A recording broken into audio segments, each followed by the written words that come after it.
Shooter, are you ready? Yep. Stand by.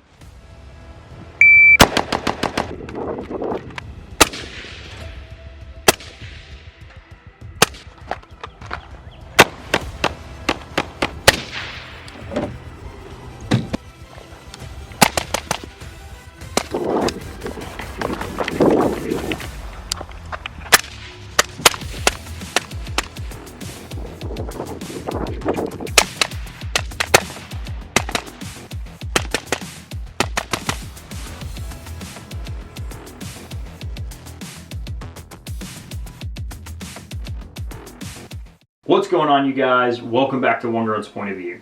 Today we're going to be talking about the Marine Corps' newest addition to their warfighting capability, the Trijicon VCOG, or the SCO. So the Trijicon VCOG, or the SCO, which stands for Squad Common Optic, is the next generation in rifle combat optic that the Marine Corps is now fielding.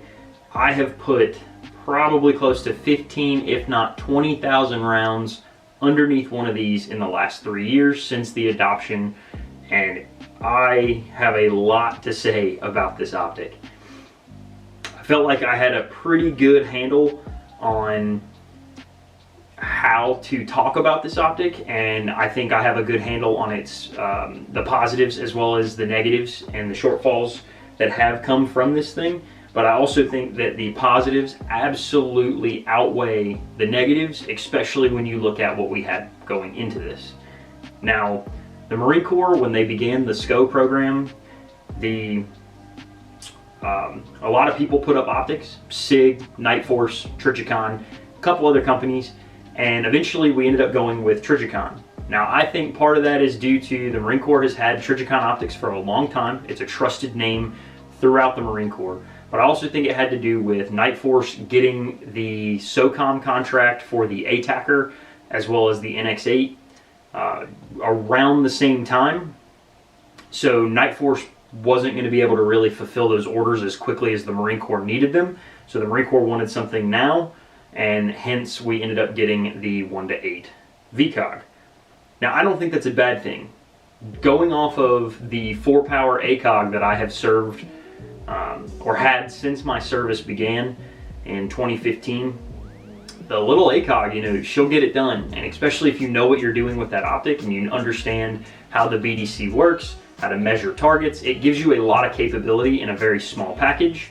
But going with a 1-8 optic has now bridged the gap from urban fighting to mountain fighting, giving us the ability to have that 1x capability for up close and personal, all the way out to 8x for positive ID, and being able to shoot a little bit further at distance. The Marine Corps is definitely going in the right direction. This particular optic is in mils, as well as the turrets are in mils, which was a problem. I know the optic that was on our DM rifles when I was on my second deployment was it was a mil reticle with MOA turrets from Leopold, and it was just absolutely frustrating trying to zero those things, trying to get those things dialed and understanding your dope and everything for my DMs that I had with me, being able to have the same turrets in relation to the actual reticle. You know, I don't know why companies don't do that off the rip. That should just be like a standard thing, but you know, you live and you learn, and it is now a thing in this. Another perk to this, having a mil reticle, is going to be we are all now speaking the same language. I'm also a machine gunner. Machine guns, we speak in mils. Mortarmen, they speak in mils. It's just a more fine, minute measurement, especially when you're looking at azimuths.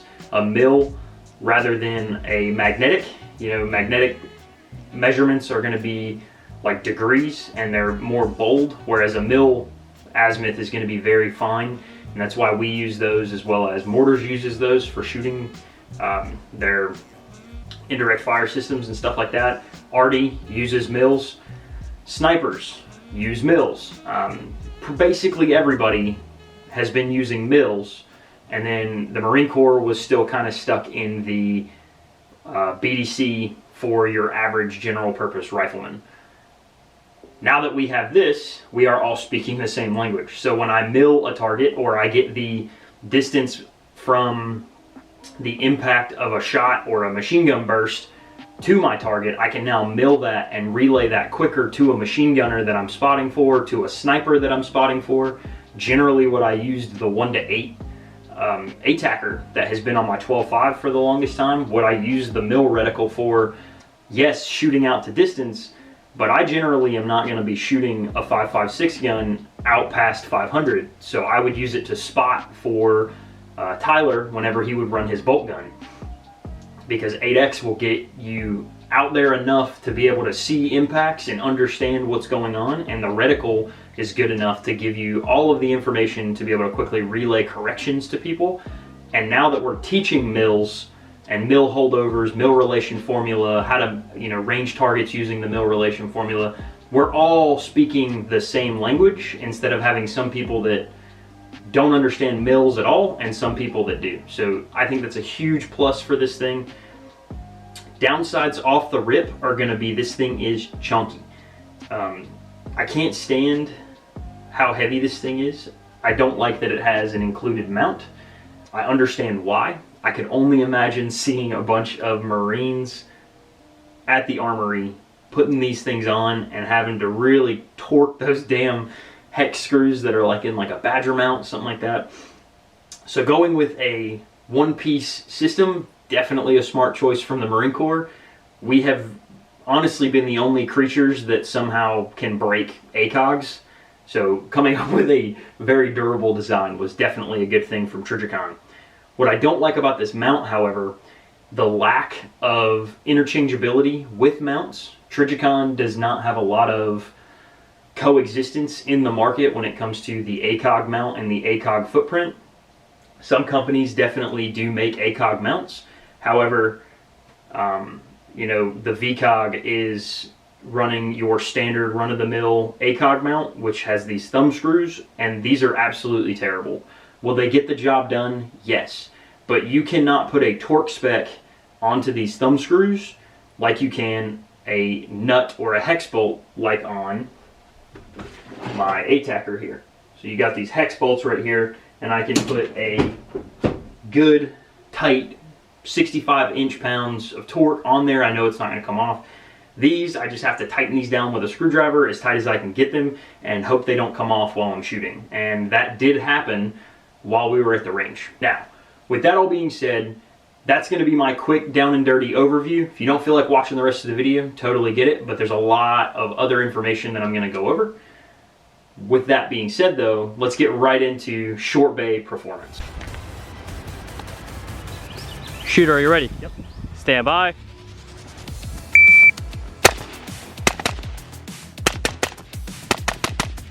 With short bay performance, we have a 1x capability on this optic that I think is actually pretty good. The illumination on the optic, which is generally the biggest hindrance for a first focal plane optic, is going to be this thing's, it's one of its Achilles heels, right? You have two legs, this thing definitely has two Achilles heels. Illumination being one of them, and then personally, the eye box as a whole, I think, is this thing's second Achilles heel. Now the eye box is very good. Again, we're talking about short bay performance. Running this thing up close, it's just like a red dot. People that say you can't run LPVOs as fast as red dots don't have enough time on LPVOs. I run an LPVO and I run a red dot at exactly the same speed. And does it take longer to get faster with an LPVO? Absolutely. I won't argue that. However, can you be just as fast? Yes. This thing is, the eye box at 1x is actually pretty good. When you flick the optic up, you see a very clear sight picture. The glass in this thing is phenomenal. But again, the brightness on the reticle is absolutely abysmal. I'm talking, you are maybe seeing a daylight maroon.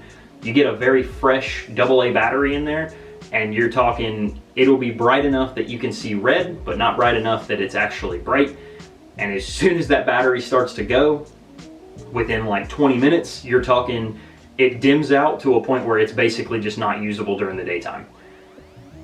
This thing has 11 brightness settings, and of those 11 settings, Number 9 is the only one where you can really see anything, and it's still not that bright. It has 2 night vision settings and 9 daylight settings. Those 2 night vision settings are way too bright for night vision use. I have shot this thing under night vision out to 450 meters, and it's totally usable. You just adjust your diopter, have a separate paint mark for your nighttime diopter setting than you do for your daytime diopter setting, and you can run this thing under nods no problem. I've done it on a H&K M27 IAR, which is what we get issued.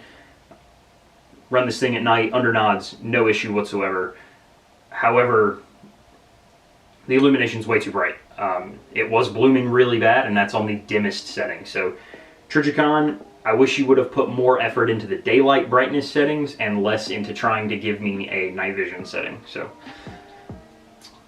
But with the short bay performance, eyeBox is going to be the biggest thing, right?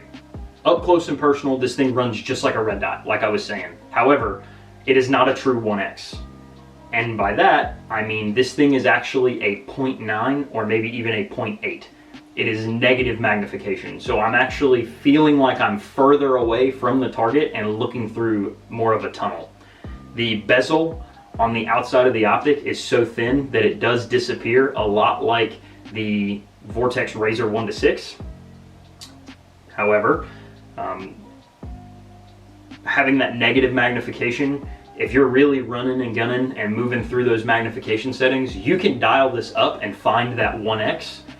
It'll be actually a little bit closer to the 1.5 setting rather than the actual 1x. But if you go from 8 and you need to get back down to 1 and you just crank right past it, you're going to be in that negative magnification zone. And not all of these are like this, but the majority of the ones that I've used, and I've used about 30 of these, the majority of them have a negative magnification. Now, if you both eyes open shooting and you're up close within 7 to 10 yards, it really doesn't matter. Just keep both your eyes open, stare at the target, and you really won't notice it. You'll just see the reticle kind of flickering in your through the recoil impulse. Overall, short bay performance, this thing does great. I don't think there's any problem with running this thing up close, and I definitely think that that 1x is a huge plus in the capability of your infantry marines that are out there getting these right now. So that about wraps up short bay. Let's talk about long bay.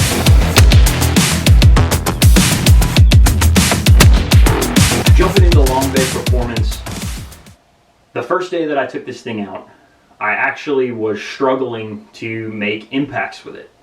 A lot of that is due to the mount.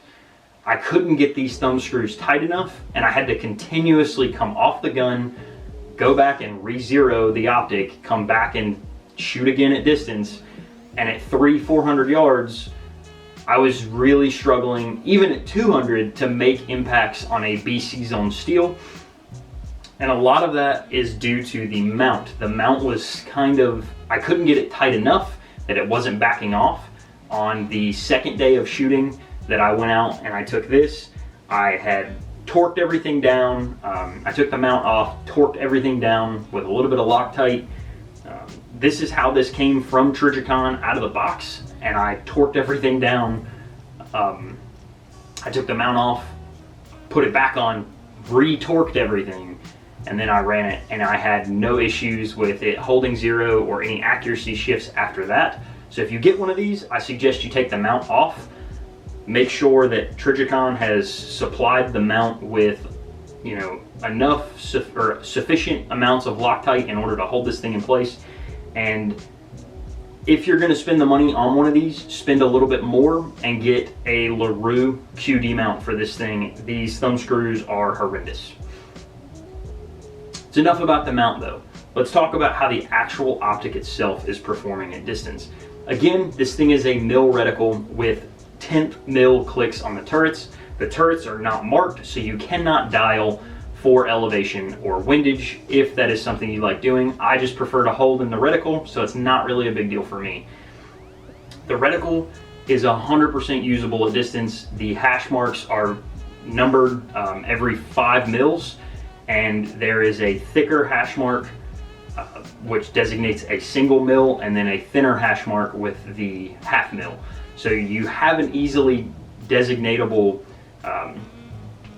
spot to look through, and it's honestly really easy to use this thing at distance once you learn how to use a mill reticle as if it was a PDC. With the reticle, you don't have any wind holds, and the stadia lines are a little thick. So if you're one of those people that's looking for a high precision gun, maybe to run this on like an SPR, kind of like I had the my 16-inch gun set up, this might not be the optic for that. This is more of a general purpose, putting it on somebody's chest, pulling the trigger kind of reticle, not necessarily a super fine line that is a little bit see-through, a little bit transparent, all the wind holds in the world. This thing is definitely a bare bones reticle that is meant for infantrymen in the Marine Corps to put it on a target and pull the trigger. So for that purpose, this thing works awesome. Now, aside from the mount, really, like I said before, the Achilles heel of this optic is gonna be the eye box. Now, it's not a problem up close. That negative magnification again seems to zoom you away from the actual eye box itself. It feels like you come further away from that eye box. But when you zoom up to 8, it's almost like you zoom past the eye box. And anybody that's used this thing can probably, go down in the comments and they can almost agree with me about this. When you have it on 8 power, the scope shadow goes from being black to almost being like a gray color. And it's a little bit more of a softer, spongier black ring that you're seeing, rather than like a noticeable, this is the black ring for the eye box. And you can have a little bit more head movement that's still allowed and not notice necessarily where that scope shadow ring is. And I definitely had problems at distance shooting this thing past 300 where my head would necessarily not be in the perfect position, but I wouldn't notice it because I wouldn't see a black ring for my scope shadow. This can be alleviated by pushing the optic a little bit further forward, and then you can have, you can see less of the optic. It'll widen your field of view, and then as you come off, you'll definitely notice more scope shadow. Because I'm not saying that there is no scope shadow at 8x. It's definitely there. It's just the minor head movements that generally on an LPVO would show you are off the right, off the left, whatever. It turns gray and then goes to black. So you really have to kind of move your head in order to notice that I am not perfectly aligned behind the optic. I did have issues with that out to distance. Aside from that though, this thing really is not that bad. It's chunky, has a very strange minimum magnification and maximum magnification eye box. I don't know if that's how it's designed. Maybe it's because the exit pupil is so much larger than like a 24mm exit pupil on like your standard LPVO. Maybe that larger exit pupil is what gives it that weird, eye box deviation issue. The negative magnification up close is definitely something that you will have to contend with if you get this thing. It is not a diopter issue. It is 100%. The optic is negatively magnified in order to reach that 1x, that true 1x capability. It's not a problem. You can train through it. You can get used to it. This thing does have a very, very good reticle for combat style shooting. So if I know that that guy's at, if that guy's at 300, I got a very bold mill line, put it on the target, pull the trigger. It does not have a precision like sniper application reticle. However, this reticle is more than adequate for your rifleman type roles. And even maybe some of those DM roles, if you guys are still in units that are running the ACOGs, these things are more than capable of getting you out to distance. The reticles are still very nice. Having those turrets match with the reticle, again, I don't know why that's ever been a thing, but having those turrets match with the reticle, huge plus. Thank you, Marine Corps, for making that decision. The ability to use a very common battery for your illumination. Even though it's kind of a waste, it's still very nice to have that. And aside from it being kind of chunky and that eye box and then the brightness, this thing's honestly really, really nice. And I'm very happy the Marine Corps went with this over some of the other options that are out there. I think this was definitely a good choice. We are going forward rather than backwards. And that is something that it's really nice to see. If you, the consumer, are looking to get into a Trijicon VCOG 1:8, I highly recommend you do a little bit of digging. Make sure that you can, make sure you get a chance to pick one up. Sometimes I know you have to buy things sight unseen, and I've definitely done that a lot. That ATACR is actually, I had never touched one, never even seen through Night Force glass, just sight unseen, bought an ATACR because I had heard it was really good from a couple of reputable people. And I know I'm not very reputable, I only got 700 subscribers, but I have spent a shit ton of time on this thing. And I know for a fact that this thing will last the test of time. It is durable as fuck. You are not gonna have a bad time running this optic aside from the weight. If you can handle the extra, I think this thing is like close to 30 ounces. I'll put it up at the very beginning of the video. I'll make sure I add it in there how much this thing actually weighs. But this thing, if you can handle it for the capability it gives you, I think built like a tank, amazing, very easy to use, understandable mill reticle, and it's still very good for what you're getting. I think this is another good contender for the higher end LPVO market. With that all being said, thank you guys so much for stopping by. I really appreciate all the love and the support. The channel's been growing pretty good.